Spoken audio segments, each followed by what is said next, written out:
Hola, ¿qué tal, bandita? Yo soy Mago Hernández y bienvenidos a La Cueva.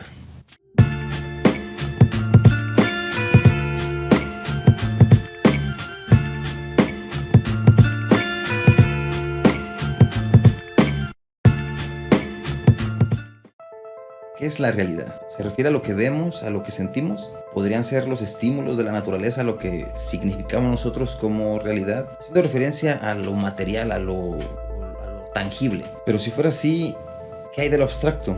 De aquellas cosas que no podemos explicar del todo. ¿Eso no podría significarse como realidad? Pero entonces un pensamiento dentro de nuestra mente no es real. Siguiendo esta idea sería real hasta que este mensaje fuera expresado en el ambiente, ¿no? De ser así, eso dividiría nuestra existencia en dos planos, el plano de lo físico y el plano de lo mental. Y volvemos al principio, ¿qué define lo real de lo irreal? La búsqueda de la verdad y la erradicación de la falacia de las mentiras es una guerra que se ha librado en nuestra trayectoria como especie humana. Una mentira bien construida puede tener repercusión en el ambiente y en el tejido social y hacer mucho eco en las personas, y no necesariamente es verdad, aunque sí forma parte de lo real. Es una utopía muy interesante, ya que la mentira forma parte de la verdad y la realidad humana. Eso lo hemos visto muchas veces. En cierto punto, el mensaje, la mentira, tuvo que creerse como una verdad. Formaba parte del sistema de creencias de una persona. Por eso nos resulta tan decepcionante y tan doloroso una traición, un engaño. Pero si algo no fue verdad, y si hablamos de un plano físico y un plano mental donde lo físico es lo real y lo mental es algo irreal, lo que te hizo sentir eso también sería parte de lo irreal. Mi psicología y lo que pasó en mi mente tampoco es realidad. Y pues bueno, tiene mucho sentido. Eso explicaría el por qué a mi ex le valió verga. Pero bueno, regresando al tema, ¿qué significa realmente realidad? Consultemos en el diccionario. Realidad, existencia real y efectiva de algo. Lo que es verdad, lo que ocurre verdaderamente. Lo que es efectivo o tiene valor práctico en contraposición con lo fantástico o ilusorio. Ok, gracias, pero entonces, ¿qué es existencia?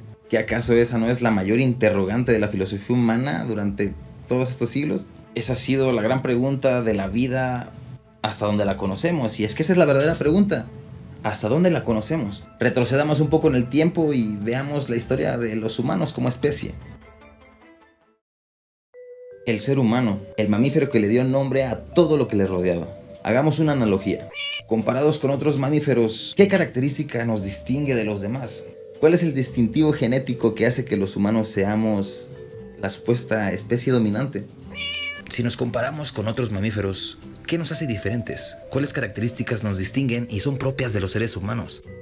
La biología ha descubierto que compartimos un alto porcentaje de código genético con otros mamíferos. Con los michis, específicamente, un 90%.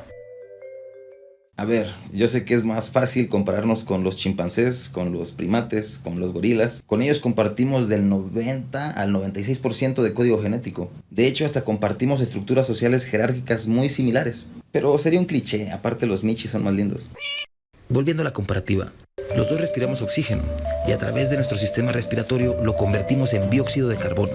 Como mamíferos, las dos especies ingerimos la comida y tras procesarla en el cuerpo la convertimos en energía, que utilizamos para conseguir más comida y cubrir esta necesidad de nutrientes. Todo un genio el que le puso precio a la comida y capitalizó los alimentos, ¿no? Seguramente es amigo del que te paga un sueldo para disponer de tu energía y producir su comida, que seguramente come más y mejor. Lo verdaderamente importante de esto es que esa energía la ocupamos, o podemos entenderla como una motivación a la acción. Y como animales buscamos cubrir esta necesidad para seguir vivos. Lo necesitamos. Es aquí donde nos empezamos a diferenciar de los otros mamíferos. Mientras que el resto de los animales son motivados solamente para cubrir estas necesidades biológicas, los humanos somos un poco más abstractos y nuestras necesidades son un poco más complicadas. Los animales en la naturaleza gastan la menor energía posible debido a las complicaciones que hay para conseguir más comida. Solo comen y duermen para no gastar energía.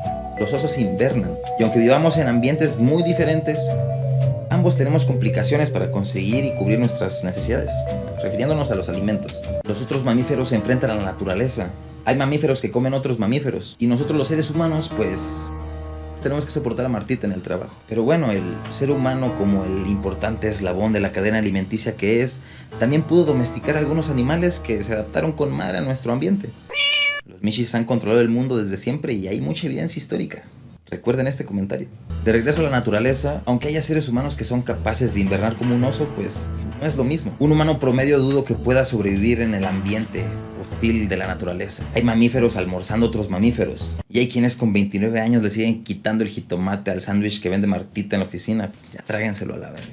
Quizás estas complicaciones fueron las que motivaron la necesidad de hacer más cómoda nuestra existencia.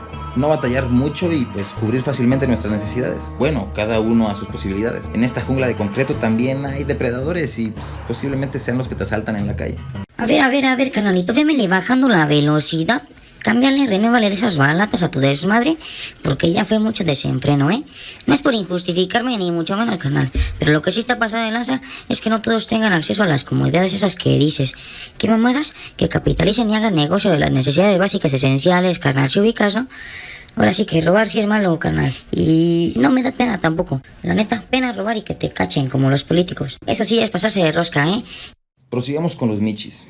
Ya comprendimos que a diferencia de otros animales, pues tenemos complicaciones para cubrir nuestras necesidades, pero al final de cuentas es el mismo fin. Pero la característica que nos distingue de los demás mamíferos es el lenguaje. Esta característica es la que nos aleja de la primitiva y horrible vida de los michis. Pero no me refiero a la comunicación, al proceso. Me refiero solo al lenguaje. Nuestro lenguaje es un sistema muy abstracto, muy complicado, que incluso podemos utilizarlo sin comprenderlo del todo. Incluso antes de tener conciencia propia de nuestra existencia, ya podemos utilizar el lenguaje para comunicarnos. Analicemos las primeras palabras de un bebé. Son relacionadas a estas mismas necesidades biológicas de las que hablamos al principio: comer, hacer del baño. Y ahí está la primera clave de todo esto. Comprendemos mucho antes de ser conscientes de nosotros mismos que mediante la expresión de nuestras necesidades o de nuestras ideas o de la idea de lo que necesitamos, pues básicamente lo conseguimos, se materializa, se manifiesta, como dirían las morras del TikTok. Porque sí, el niño pide agua y automáticamente le dan agua. Dicho con otras palabras, el lenguaje es la herramienta que el ser humano utiliza para materializar sus ideas. ¿Recuerdan los planos físico y mental? El lenguaje está en medio. Quizá todavía no me explico del todo, pero pongamos más información sobre la mesa. Visto de una forma no tan primitiva, estamos de acuerdo que el ser humano necesita de otros seres humanos para sobrevivir. Y no me refiero a eso de prevalecer como especie. El ser humano es social por naturaleza, y el lenguaje es eso que nos permite cubrir esa necesidad social de pertenecer. Nos permite comunicarnos con los demás. Fue lo que nos permitió establecernos como una sociedad. Y bueno, para que eso pasara tuvieron que pasar algunas generaciones. El lenguaje como lo conocemos es muy abstracto. Si hablamos de un plano físico y uno mental, el lenguaje podría ser más mental que físico. No hablo de los fonemas que producimos cuando hablamos, de los sonidos. Hablo de los signos, de las grafías. No significan nada por sí solos, pero de acuerdo a un sistema establecido que es la gramática, lo pueden significar todo, si se utiliza de la forma correcta, claro está. Son factores metalingüísticos, más allá del lenguaje, como por ejemplo el contexto en el que se utilizan las palabras. Puede cambiar todo dependiendo del lugar, de la circunstancia que esté pasando en ese momento, ajeno al lenguaje.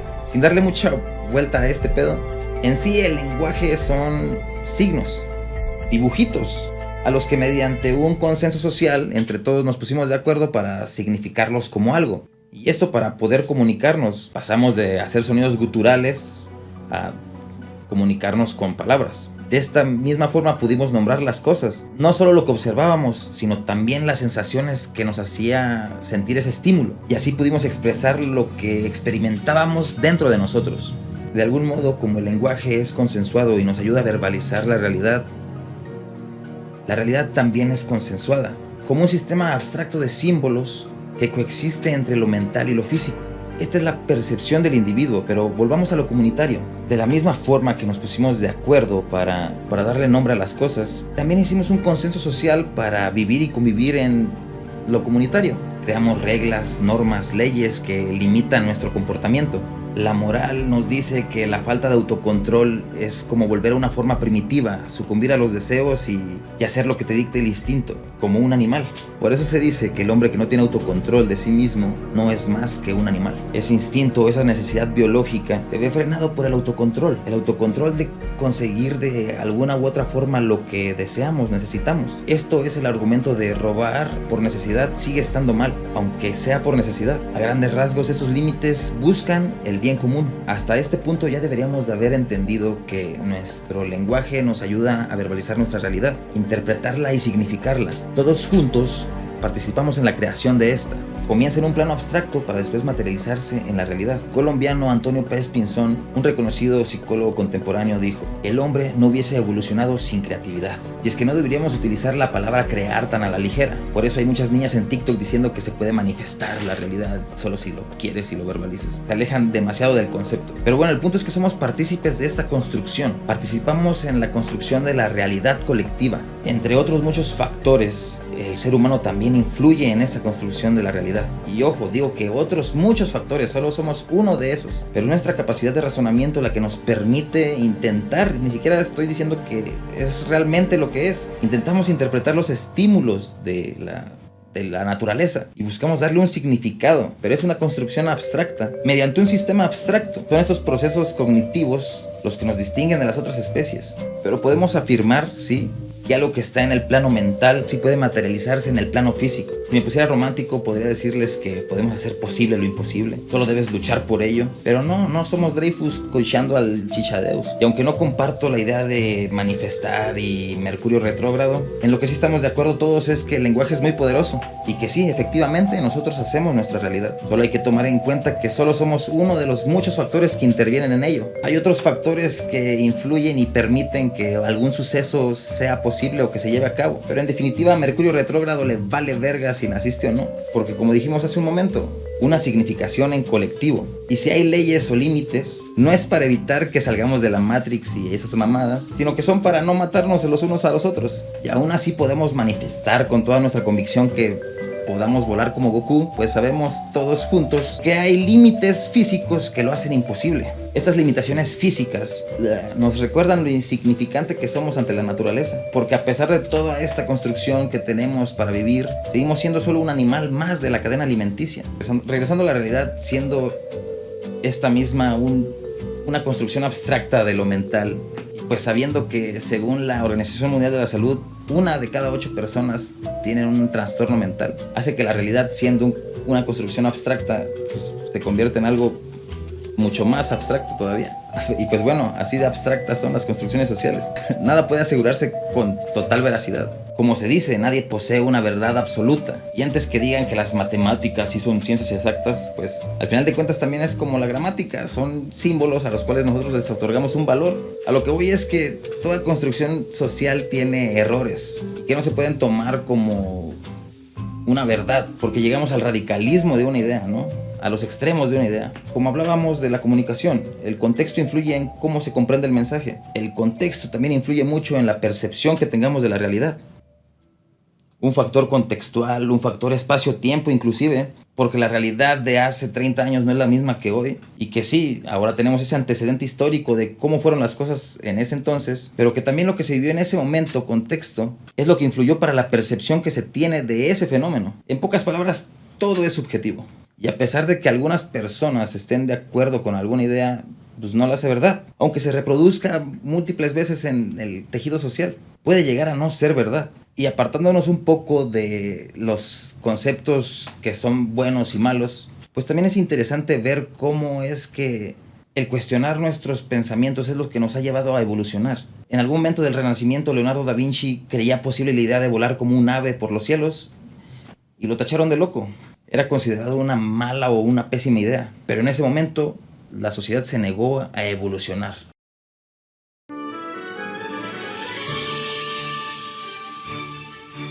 Leonardito era un artista muy reconocido y muy querido por su comunidad. Sus obras, sus inventos, sus ideas, todo lo compartía con la comunidad y la misma le aplaudía su altruismo. El conocimiento debería ser para todos. Todo iba bien hasta que un día dijo algo que era fuera de lo común. Y entonces seremos capaces de volar como las aves. No digas pendejadas, Leonardito. ¿Vieron este pendejo de acá arriba? De pronto, Leonardito, el único fotógrafo que estaba disponible el día de la última cena, ahora era satánico, hereje y pecador. Le llamaron loco. Loco por imaginar y buscar la manera de hacer su sueño realidad. Las condiciones históricas en las que vivió Leonardito provocaron su exilio del colectivo social. Ahora era un rezagado social y dejó de pertenecer al grupo, por consenso de todos los que seguían perteneciendo. Y no se desintegró como en los Avengers, pero es interesante analizar cómo en esta situación se presenta un fenómeno muy interesante. Leonardito, en su individualidad, era un soñador que sabía, gracias a sus conocimientos, que aún sin saber el cómo, imaginaba y aseguraba que era posible. Mientras que para el colectivo, la realidad es que Leonardito ya había abusado mucho de la pintura de aceite que utilizaba para sus pinturas, las cuales lo habían vuelto completamente loco. El contexto que vivía Leonardo como individuo es muy diferente al contexto que vivía la sociedad, creando esta dualidad de realidad subjetiva y realidad colectiva. Y no es que haya muchas realidades. Y el contexto histórico de un lugar tampoco hace que la realidad de aquellas personas sea diferente a mi realidad. Bueno, sí es diferente. Sí vivimos en dos realidades diferentes, pero sí hay una realidad colectiva general. Lo que realmente es diferente es la significación personal o de un grupo social en específico. Este sesgo humano es el que fundamenta la frase: nadie tiene una verdad absoluta. Y este argumento no busca refutar la realidad, sino que expresa la idea de que lo que para ti puede significar mucho, para mí puede significar nada, y viceversa. Pero sí, aunque haya ideas tontas, pues no podemos hacer como le hicieron a Leonardito. Pero en fin, así como el lenguaje puede crear la realidad, también puede destruirla. Y en pocas palabras, lo que destruye la realidad son las mentiras, las falacias, lo irreal. Pero bueno, muchas gracias por llegar hasta este punto del video. Acompáñame en esta serie de videos. Analizaremos todas las mitologías de la naturaleza humana, usos y costumbres, y el origen de los mismos. Busquemos todos juntos un significado para nuestra realidad. Pues bueno, si te gustó el video, dale like, compártelo. Suscríbete al canal para ver más contenido sobre filosofía y ciencias sociales. Yo soy Mago Hernández y pues hasta la próxima.